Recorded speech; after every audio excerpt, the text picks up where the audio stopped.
Olá pessoal, tudo bem? Sou o professor Fernando Pereira, professor de Química. Hoje a gente vai falar um pouquinho sobre cinética química. Então a gente vai pegar a introdução de cinética química e nas próximas aulas a gente vai falar um pouquinho sobre radioatividade. Então hoje a gente vai falar um pouco sobre velocidade média das reações, né? O que seria essa questão de velocidade média? Qual que é a velocidade com que essa reação acontece? Então vamos lá. Velocidade média das reações, ou a velocidade média de uma reação específica, vamos pegar uma reação específica para a gente pegar como exemplo, pode ser dada através da seguinte razão: variação da concentração pelo tempo de reação. Ou seja, a gente vai pegar a concentração de um determinado reagente e a velocidade e o tempo, né, gasto para essa reação ser totalmente consumida ou o produto ser totalmente formado.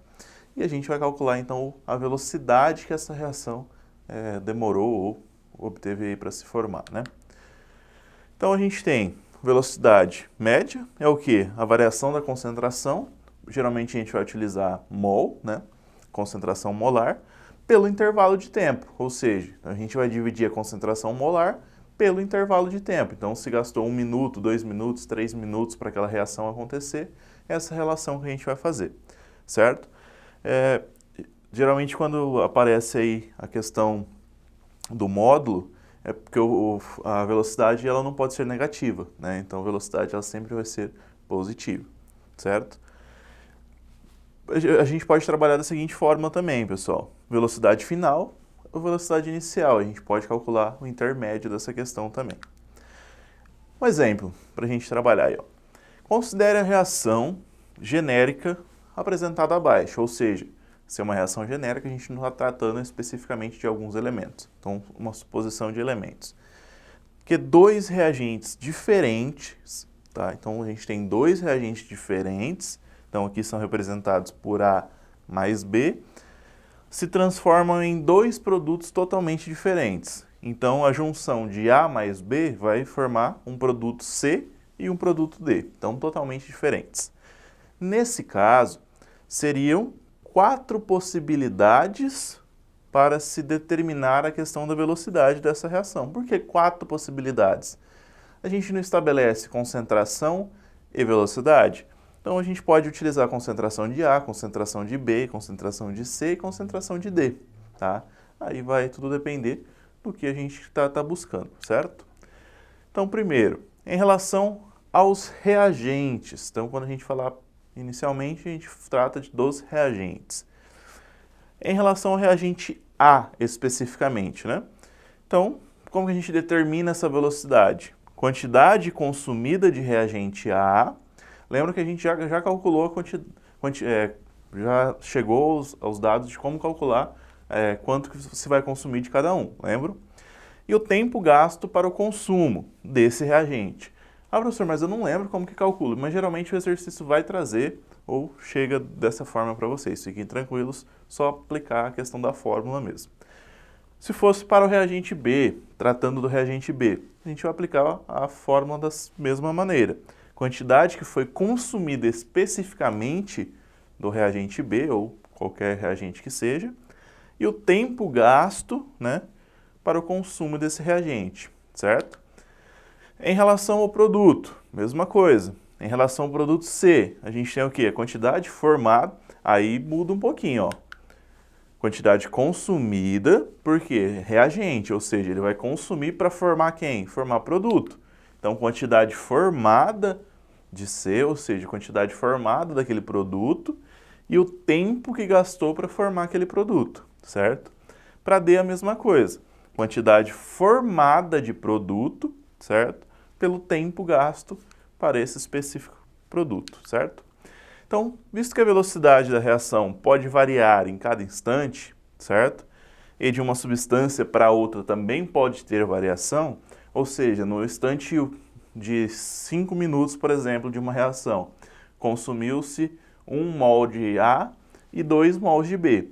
só que em 10 minutos podem ter consumidos 2 mols de um e 3 do outro, por exemplo, consumir um pouquinho menos, tá? Então dá uma diferença, isso acaba sendo variável, né? De uma substância para outra.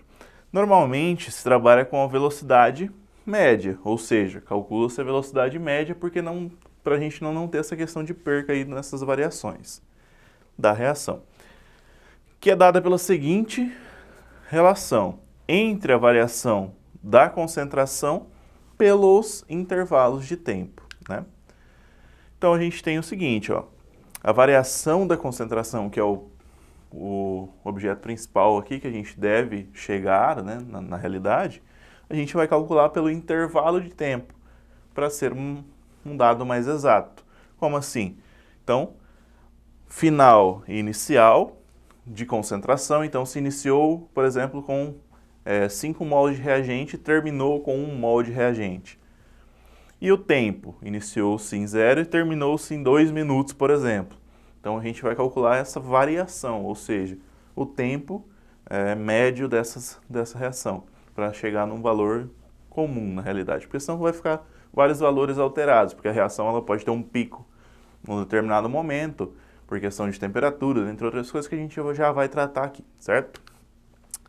Então, conforme já foi dito, esse cálculo pode ser feito da seguinte relação, né, entre os reagentes ou aos produtos. Então, a velocidade média pode ser tanto feita em relação aos produtos e tempo, ou também pode ser feita reagente por tempo.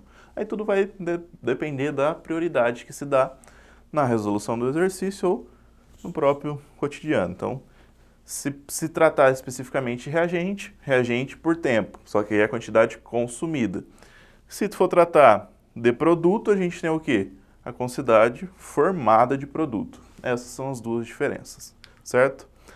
Observe que a fórmula da velocidade média em relação aos reagentes possui um sinal negativo. Então, em relação aos reagentes, possui um sinal negativo. Possui um sinal negativo. Isso ocorre por quê?